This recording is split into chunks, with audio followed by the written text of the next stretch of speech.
Senior strategic analyst, retired General Jack Keane. Size all of this up for us. What do you think is going on right now? Well, first of all, the big news last week was Wednesday when President Trump called Putin.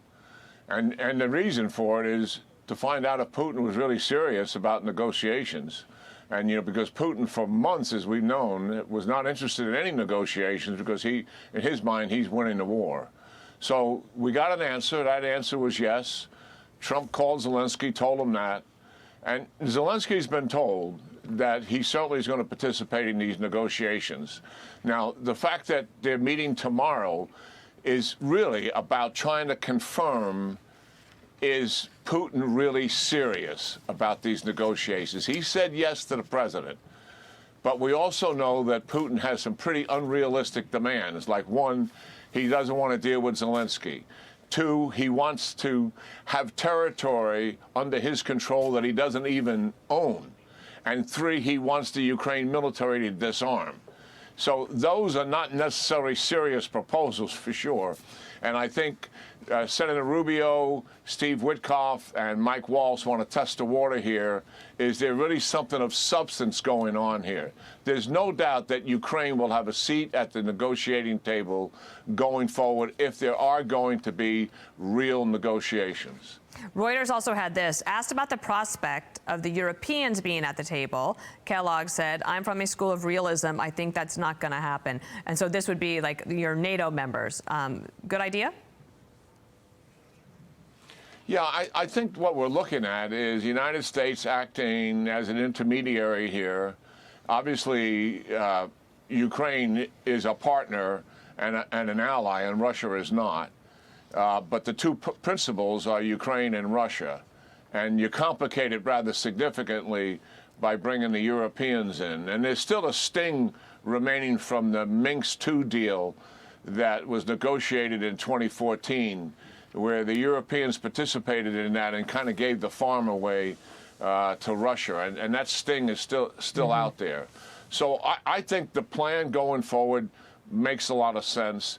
The European interests are certainly going to be represented in these negotiations, and they got to step up. Yep. And we got to hear from them about what their proposals are, what their ideas are here. Are they really going to strengthen their military or not? I was in Europe not a week before last, and I'll tell you, our senior military leaders believe the Europeans, from a defense perspective and their own quality of military, have really got to step up and move in the right direction here. You know, for 30-plus years, they've been building social democracies, welfare states at the expense of their military. And they, given the threat that's out there, they've got to move in the right direction. And because of those their model, they don't have a lot of extra money to do that, and that is a problem of their own making. Can I also ask you about this? Secretary of State Rubio was in Tel Aviv talking to Netanyahu, and Steve Witkoff, who has been helping negotiate all of this, was on Mornings with Maria, our Sunday Futures with Maria. Watch here.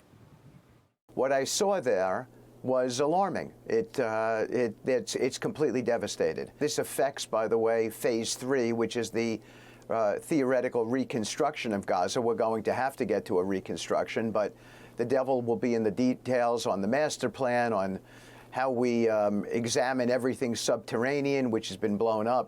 General Netanyahu has signaled that he's willing to go ahead and move forward. Your thoughts? Yeah, well, here's where we are. 73 hostages, number not firm, still to be returned. About half of those are presumed to be dead. So 42 days ceasefire, and these hostages are supposed to be out at the end of that, and we're a little more than halfway through it. It remains to be seen. Phase 2 is under negotiations now, and this is the tough part, Dana. Phase 2 means Israel is completely out of Gaza, and Hamas is supposed to give up governance and disarm. Those two objectives are colliding with each other. I really see the fact that Netanyahu will have to go back into Gaza, hopefully the hostages are out, and make certain that Hamas is no longer in charge and destroy the remnants of what's there. That, I think, is still out there on the horizon. I don't believe Netanyahu has given up on that, and I believe President Trump will support him on that. And we were just showing some video over the weekend, in case anyone missed it, of the 3 hostages that were released. And they certainly, thankfully, looked in better shape than the ones from the week before. General Jack Keane, thank you. Good to have you on a Monday. Yeah, good talking to you, Dana. Have a wonderful week.